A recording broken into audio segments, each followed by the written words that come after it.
Golden sun blazed. Markets thrived. Life hummed. Ink-black forest wall. Light absorbed. Within a cottage of weathered wood, the floorboards groaned under the weight of a man who could not find rest. He paced the length of the room, his boots clicking in a steady, frantic rhythm that measured his growing dread. He did not look outside. He kept his eyes on the floor, avoiding the heavy, suffocating silence of the room. By the window, his wife remained motionless. She sat with her hands pressed against her swollen belly, her posture rigid. Her gaze was locked onto the towering stone barrier that separated their small garden from the forbidden domain of the sorceress. The husband stopped his pacing, his chest rising and falling in sharp, shallow bursts as he watched her stare into the dark, impenetrable tree line. She finally moved. Her hand rose, trembling, and pressed against the cold glass of the window. Beyond the barrier, the rampion leaves shimmered with a sickly, bioluminescent glow, casting long, pulsing shadows across her face. Her eyes widened, mirroring the garden's eerie glow. She whispered, her voice thin and brittle, that the scent of those leaves was the only thing that could steady her breath. She described the smell as sharp, metallic, and sweet, a fragrance that clawed at her senses until she could think of nothing else. Her fingers traced the outline of the stone wall through the glass, her nails clicking against the pane in a frantic, repetitive motion. The husband watched her, his own hands clenching into fists at his sides.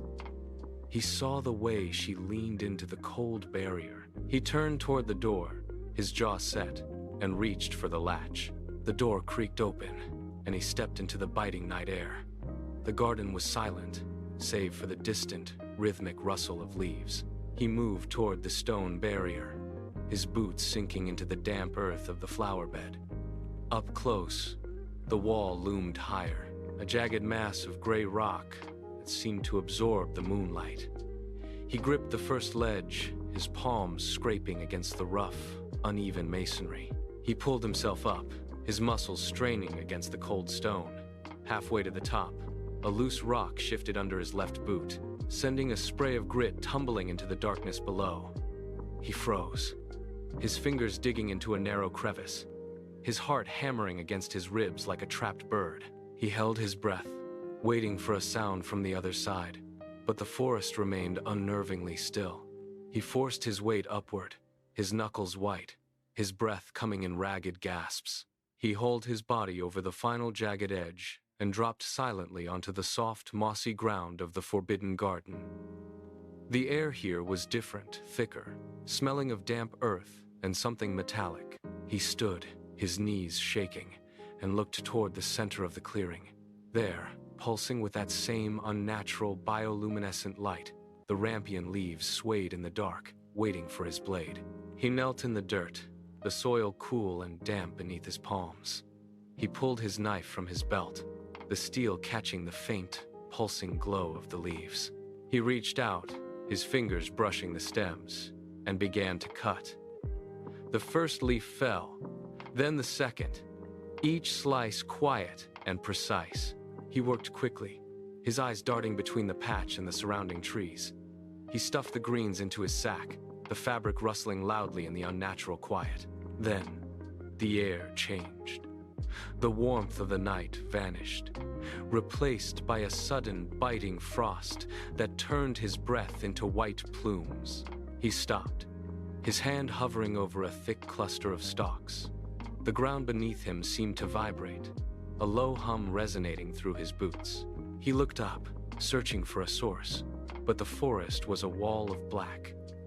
Behind him, the stone wall shifted. It was not the wind. Night's shadow peeled, a jagged form, heart pounding. He faced the void, a shadow blocking his escape. Before he could take a step, a hand clamped onto his wrist. The grip was like iron, biting into his skin and forcing his arm to twist at an unnatural angle. He gasped, the knife slipping from his fingers to land silently in the moss. He tried to pull away, but the force was absolute, dragging him down, until his knees struck the hard, uneven ground. He looked up, his chest heaving, his eyes wide as he searched for a way out. There was none. The figure loomed over him, her presence heavy and suffocating in the freezing air. She leaned in, her face inches from his, and he could feel the cold radiating from her skin. He stammered, his voice cracking as he pleaded for his wife, explaining the sickness, the need, the desperation that had driven him to the garden. She did not blink. She did not soften. Instead, she tightened her hold, the pressure sharp enough to make his vision blur. She spoke, her voice a low, jagged rasp that cut through the silence. She demanded the child as payment for his life and his trespass. The weight of the choice pressed down on him, heavier than the stone wall he had climbed. He gave a single, broken nod. He had traded his future for a moment of survival. Winter yielded to spring's hollow embrace. Milk and smoke filled the cottage. Moonless night, pale child, hearth-lit hair, golden sheen. Parents watched window. Shadowed cradle waits. Forest remembers. Candles flickered out as the door creaked open. Parents froze. A figure glided, silent rustle. Moonlit silhouette. Fingers cradle infant. Shadows swallowed him. Silence claimed the empty cradle. The tower was a cylinder of seamless stone, cold to the touch and devoid of corners. Berries dyed murals. Charcoal traced tales. She painted forests she had never walked, and skies she had only seen through the narrow slit of the window. When the sun reached its zenith, the routine began. A voice echoed from the base of the tower, sharp and demanding. Rapunzel moved to the window, her movements practiced and devoid of hesitation. She uncoiled her hair, a heavy, shimmering rope that cascaded down the exterior like a waterfall of gold. She braced her feet against the inner wall, her muscles tightening as she felt the weight of the climber pulling against her scalp. It was a rhythmic, agonizing strain that defined her existence. She watched the figure ascend, hand over hand, until the sorceress pulled herself over the ledge. There was no warmth in the exchange, only the delivery of supplies and the cold scrutiny of the woman who held the key. Once the ritual concluded, the hair was coiled back, the window was barred, and the silence returned. Rapunzel stood alone in the center of the room, her hands aching, staring at the stone walls that held her world in place. She picked up a piece of charcoal and began to paint again, filling the empty space with the only life she knew. Prince Stefan pushed his horse through the dense thicket, the branches clawing at his leather gear. The forest here was tangled, a web of thorns and ancient, gnarled roots that forced him to dismount. He moved on foot, his boots sinking into the damp earth. He was miles from the kingdom, deep in a territory the maps had long ago abandoned. Then, the wind shifted. A melody drifted through the canopy, clear and piercing, rising above the rustle of leaves like a bell tolling in the void. Stefan froze. He pressed his back against the rough bark of an oak tree, his hand resting on the hilt of his blade. He crept forward, parting the heavy foliage with careful, measured movements. The sound grew stronger, vibrating in the air. He rounded a cluster of ferns and saw it a tower of seamless stone rising from the gloom. He stayed low, hidden in the shadows of the undergrowth, and watched. He watched as the golden braid cascaded down the stone, a shimmering rope of light that defied the darkness of the woods. The secret was laid bare. The forest fell silent as the sorceress retreated into the shadows. Stefan waited until the last rustle of leaves faded. He stepped into the clearing, his heart hammering against his ribs. He looked up at the window, took a breath, and mimicked the call. The sound was thin, but it carried. Above, the window creaked open. The golden braid tumbled down, uncoiling in the air like a living thing. Stefan grabbed the hair, his palms slick with sweat, and began the climb. He hauled himself over the ledge, his boots scraping the stone floor. He stood up, expecting the familiar face of the sorceress. Instead, he found himself staring into the eyes of a woman he had never seen. Rapunzel did not hesitate. She swung a heavy iron pan, the metal whistling through the air, and forced him to duck. She backed into the corner, her fingers white-knuckled around the handle. Stefan raised his hands, palms open, his expression one of surrender. She studied his face. The pan still held high, but the sharp edge of her fear began to soften into a flicker of intense, searching curiosity. The iron pan clattered to the floor, forgotten. Stefan knelt, pulling a bundle of fine stolen silk from his satchel. Rapunzel reached out, her fingers tracing the smooth fabric, a stark contrast to the rough stone of her prison. They began to work. Day after day, they braided the silk into a cord, their hands moving in rhythm, fingers brushing against each other as they knotted the strands. The tower, once a place of solitude, became a workshop of quiet whispers and shared glances. Rapunzel learned the texture of the world beyond the window through his stories, while Stefan learned the language of her murals. One afternoon, the rhythm broke. A sharp snap of a twig echoed from the forest floor far below. They froze. Rapunzel lunged for the unfinished rope, shoving it deep under her mattress, while Stefan pressed his back against the wall, his breath held tight. They looked at each other, the danger only serving to pull them closer. The rope was growing longer, and with every knot, the walls felt less like a cage.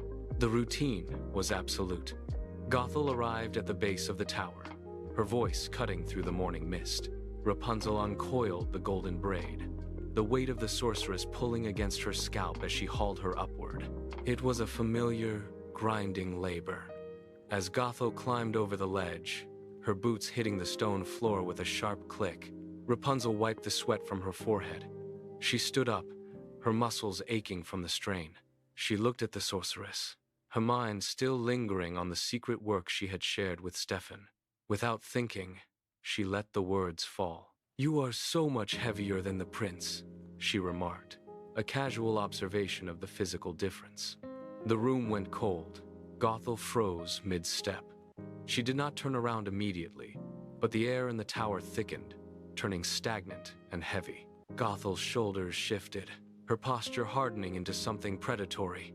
She slowly turned her head, her eyes narrowing until they were nothing more than thin, dark slits. Gothel moved with a speed that defied her age. She lunged, her fingers digging into the golden mass of hair before Rapunzel could retreat. From the hidden folds of her sleeve, she produced a pair of iron shears. The blades caught a sliver of light, flashing like a predator's tooth. Rapunzel gasped, reaching out, but the metal snapped shut with a sickening, clean sound. The heavy braid fell, hitting the stone floor with a dull thud. Rapunzel scrambled backward, her hands flying to her head, feeling the jagged, uneven ends of her shorn scalp. The air in the tower turned frantic. Gothel did not hesitate. She grabbed Rapunzel by the shoulder, her grip bruising and absolute, and dragged her toward the window. Rapunzel clawed at the stone ledge, her nails scraping against the rock. But the sorceress was relentless. With a final, violent shove, Gothel pushed her out. Rapunzel tumbled through the empty air, the wind rushing past her ears, before she slammed into the hard, sun-scorched earth of the wasteland below. She lay there, gasping, the silence of the desert replacing the familiar echoes of the tower. Above her, the window was a dark, empty eye, and the golden rope was gone. Prince Stefan rode through the thicket as the sun began to dip, his pulse quickening with the promise of the climb. He reached the base of the tower and called out the familiar melody, his voice ringing against the stone. Golden rope uncoiled, light fading. He gripped braid and hauled himself upward with rhythmic, practiced strength. He reached the ledge, his breath hitching in his chest, ready to call her name. He vaulted over the sill, but the room was not empty. Gothel stood in the center, her fingers curled around the severed golden locks. The prince froze, his hands still gripping the window frame. Before he could retreat, she lunged. Her palms slammed into his chest with unnatural force. He lost his footing, his fingers slipping from the stone, and he tumbled backward into the void. He plummeted, the air whistling past his ears, until he struck the dense, tangled thicket below. The sharp, woody needles pierced his eyes with a sudden, searing agony. He hit the ground, the world dissolving into a jagged, black void of pain. Stefan pushed himself up from the thorns, his hands slick with blood. He reached out, fingers trembling, but found only empty air and the rough, unyielding bark of distant trees. The world had become a suffocating, featureless void. He took a tentative step, his boot catching on a hidden root, and he sprawled forward into the dirt. He did not cry out. He simply pressed his palms into the cold, dry earth, trying to orient himself by the direction of the wind. He rose again, his movements jagged and uncertain. He swung a sturdy branch before him like a pendulum, searching for a path that no longer existed. Every rustle of leaves sounded like a threat. He called her name, but his voice was swallowed by the silent expanse. He kept moving, one blind step after another, his throat parched and his voice cracking as he whispered her name. The wasteland was a landscape of dust and biting wind. Stefan moved with his staff held low, his ears straining against the howling gusts. He was miles from the tower, his boots worn thin by the jagged stone of the barren plains. He paused, leaning heavily on his staff, his chest heaving. Then the wind shifted.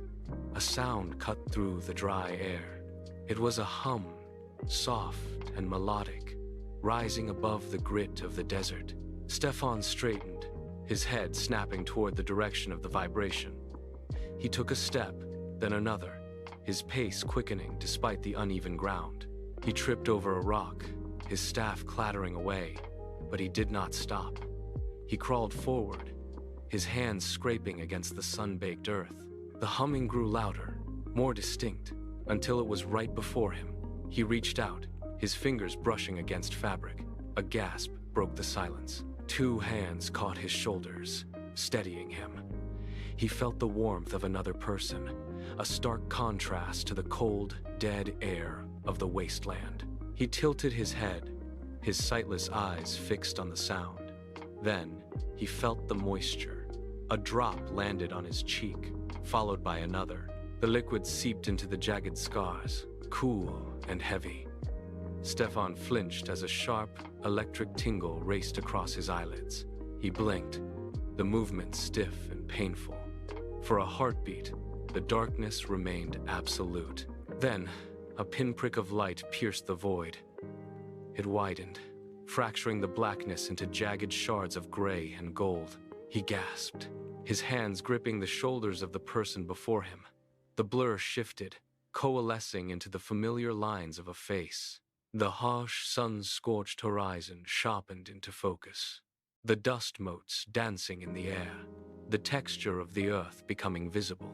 He saw the tears still clinging to her lashes. He saw the light reflecting in her eyes. The world was no longer a featureless void. He pulled her closer, his arms locking around her, the tension of the long months finally snapping. He breathed in, the air tasting of life. They stood in the center of the wasteland, the silence replaced by the sound of their own ragged breathing. The nightmare had ended. The journey back was a blur of changing horizons.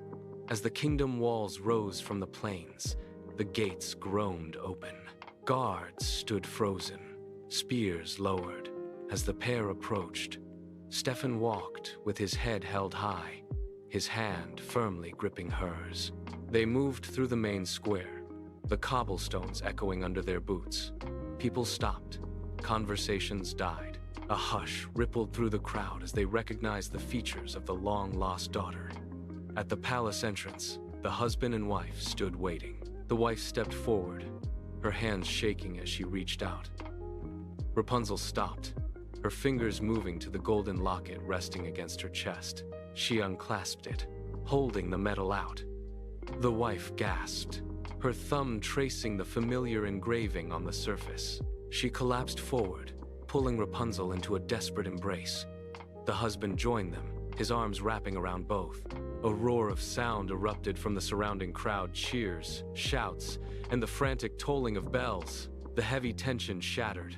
As the sun dipped below the horizon, the celebration did not falter. It merely changed its hue. Torches flickered to life along the battlements, casting long, dancing shadows against the stone. Then, the first lantern rose. It drifted upward, a small, glowing orb of paper and flame, cutting through the twilight. One by one, hundreds followed. They ascended in a silent, steady stream, filling the vast expanse of the night sky until the darkness was indistinguishable from a sea of fallen stars. Faces aglow, they pointed, laughed, embraced. The weight of the past decades. finally lifting. The air grew warm with the glow of 1,000 floating fires. Below, the streets hummed with music and the rhythmic stomp of dancing feet. The kingdom was no longer a place of fear or guarded silence. It was a beacon, visible for miles across the plains. Every lantern represented a memory reclaimed, a hope restored. Miles away from the warmth of the lanterns, the tower stood as a jagged tooth against the night sky. Inside, the air grew thin and stagnant. The bioluminescent moss that once clung to the walls withered, turning to gray dust that drifted to the floor. Gothel sat in the center of the room, her hands resting on the cold, unyielding stone. She reached out, attempting to summon the familiar spark, but the air remained motionless. No hum of power answered, no shadow stirred. The magic that had sustained her for decades had drained away, leaving behind only the hollow weight of the structure. Outside, the wind howled, but it did not penetrate the thick, seamless walls. She was encased in a tomb of her own making. The silence was absolute. She stared at the window. The kingdom was celebrating, but here there was only the slow, rhythmic cooling of the stone.